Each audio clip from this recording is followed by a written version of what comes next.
बच्चा पैदा होने की जो उसके नशो नुमा की जो मुद्दत होती है, किस तरह पेट में बच्चे की तख्लीक होती है। कुरान में मौला फरमाता है सुम्मा जअलनाहु नुतफतन फी क़रारिन मकीन सुम्मा खलक़ना नुतफत अलक़तन फ़खलक़ना अलक़त मुदग़तन फ़खलक़ना मुदग़त इज़ामन फ़कसौना इज़ाम लहमा सुम्मा अंशअनाहु ख़ल्क़न आख़र फ़तबारकल्लाहु अहसनुल ख़ालिक़ीन।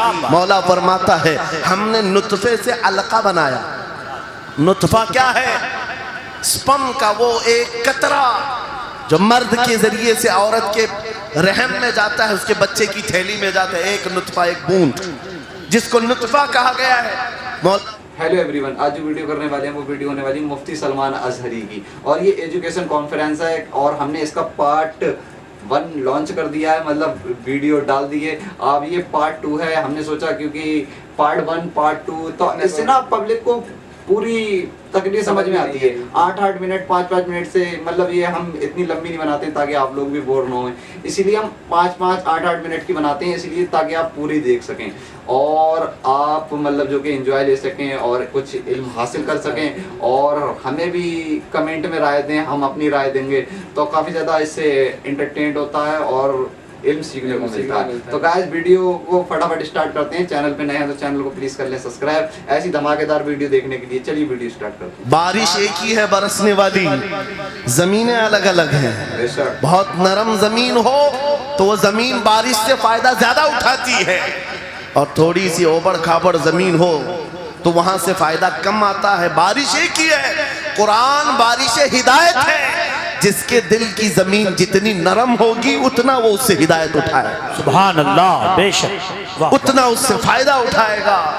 और आज हालात ये हैं, ऐ नौजवानों अपने दिल पर हाथ रख करके बताओ, कुरान कितने लोगों ने पढ़ा है? कुरान कितने लोगों ने पढ़ा? मैं हाथ नहीं उठवाता, किसी भी बात पर हाथ मत उठाया करो, ना ही झूठे हाथ उठाना है, ना सच्चे हाथ उठाना है, ना ही किसी और को शर्मिंदा करना है। अपने दिल पे हाथ रख करके बताओ कुरान कितनी मर्तबा पढ़ लिया। क्योंकि कुरान पाक, बहुत सारे लोग ये समझते हैं मदरसे में बचपन में एक बार पढ़ लिया तो उसका हदिया हो गया, खत्म हो गया है, अब इसके बाद फिर हमारी मैयत पे ही पढ़ा जाएगा। इसलिए तो कुरान के उलूम से नावाकिफ हो गए।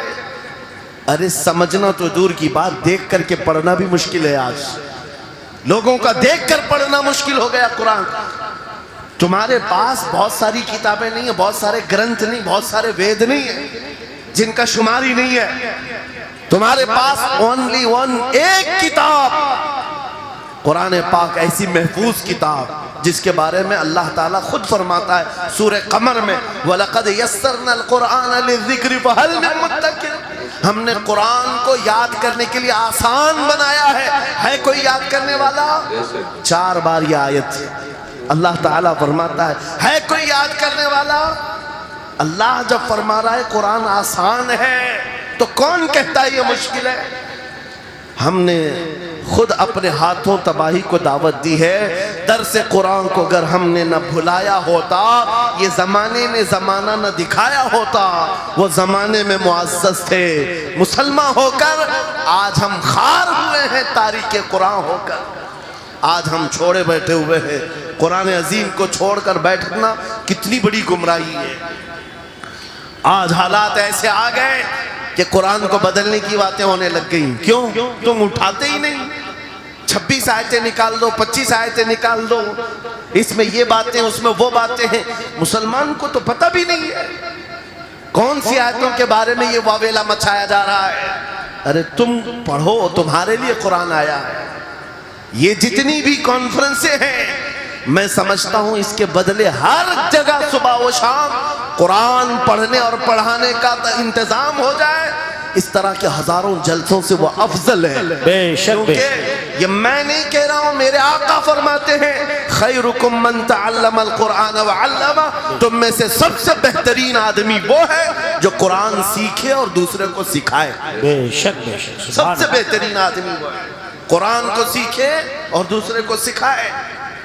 आज नौजवानों के अंदर एक बड़ी तादाद मुझे देखने को मिलती है, उनको छोटी छोटी सूरतें भी नहीं मालूम, कुरान देख करके पढ़ना भी नहीं आता। बचपन में हमारे माँ बाप ने हमको सीने से लगा करके कुरान मदरसा भेजने की आदत डाली थी, और जब स्कूल जाते थे तो बस्ता पीछे लगा के जाते थे।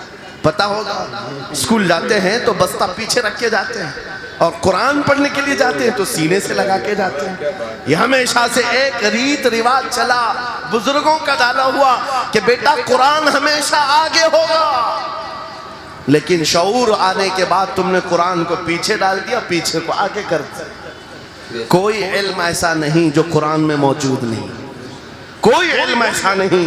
वला रतबिन वला याबिसिन इल्ला फी किताबिन मुबीन। मेरा मौला फरमाता है कोई खुश्की और तरी की बात ऐसी नहीं जो हमने कुरान में ना बयान की। वनज़्ज़लना अलैकल कुरान तिबयानन लिकुल्लि शै। रब फरमाता है हमने कुरान में हर चीज का वाज़ेह बयान उतारा है तुम पर।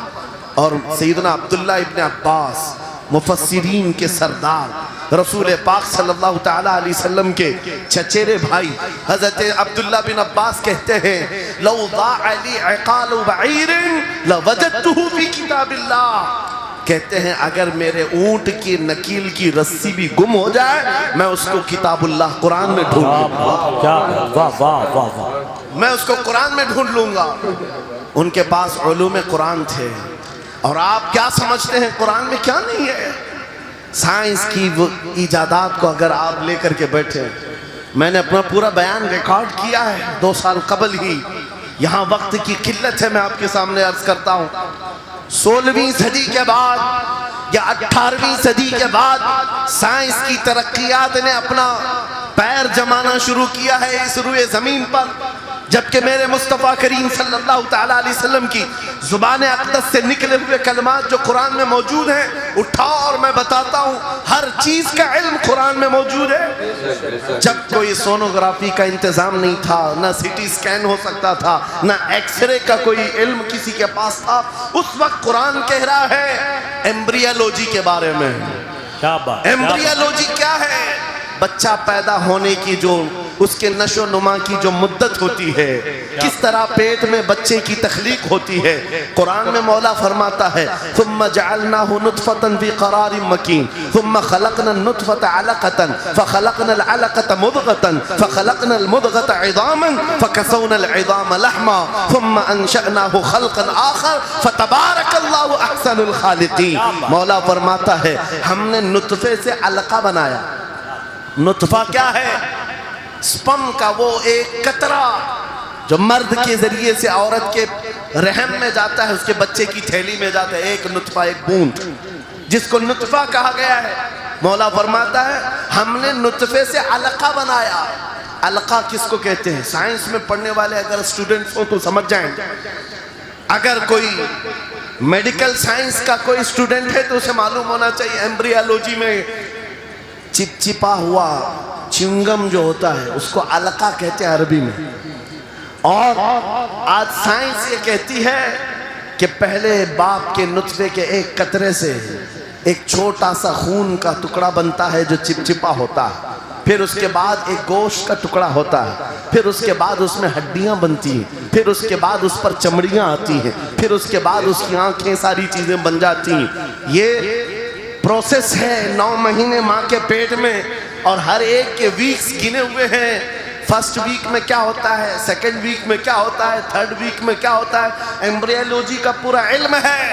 साइंस आज 21वीं सदी में इस एम्ब्रियोलॉजी को तुम्हारे सामने ला रही है।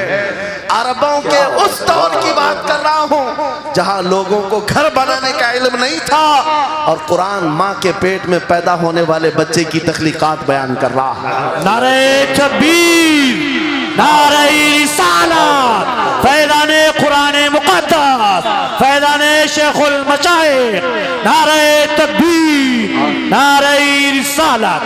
वाह वाह। मशहूर साइंसदान है फ्रैंक प्रेस नाम से, जिसने ये थ्योरी दुनिया को बताई।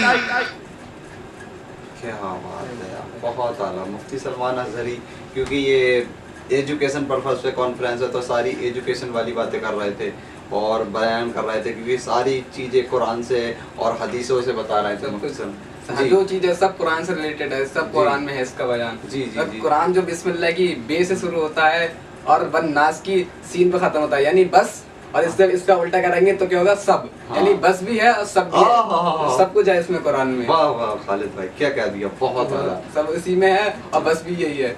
बस भी यही है और सब भी यही है, सब भी। बेशक बहुत आला खालिद भाई क्या बात है, क्योंकि कुरान में ऐसी चीज कोई चीज नहीं है जो अल्लाह ने कुरान में ना रखी हो।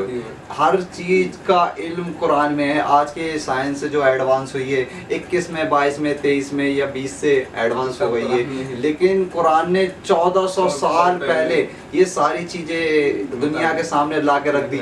लेकिन आप जब उसे पढ़ेंगे, जब आप उसको पढ़ेंगे तर्जुमे के साथ पढ़ेंगे तो हमें तुम्हें समझ आएगा, क्योंकि जब हम पढ़ते ही नहीं है, हमने पढ़ा तो वैसे पढ़ लिया, नाजरे से पढ़ लिया, जैसा पढ़ा ना, जैसे इमाम साहब ने पढ़ाया तो पढ़ लिया, हमने उसकी तहकीकात तक नहीं गए। मतलब एक चीज पढ़ें कुरान मतलब क्या कहना चाह रहा है, हमसे क्या मतलब बयान करना चाह रहा है, तो जब हम समझेंगे तो हम आगे बढ़ेंगे, नॉलेज होगी। हमें जब साइंसदान बताएंगे तो हम कह देंगे हम 1400 साल पहले हमारे हुजूर सल्लल्लाहु अलैहि वसल्लम ने फरमा दिया था, और जिस चीजें अब तुम हमें बता रहे हो, क्यों साइंस वाले, और साइंस भी है, साइंस भी कुरान पढ़ पढ़ कर रिसर्च कर रहे हैं। हाँ, साइंस मतलब कुरान में देख के पढ़ लिया है। जी साइंस वाले अगर कोई रिसर्च करते हैं तो वो कुरान को उठाते हैं, कुरान की ये वाली आयत अच्छा यहाँ आयत फरमाया है, तो कुरान से लेकर रिसर्च करते हैं।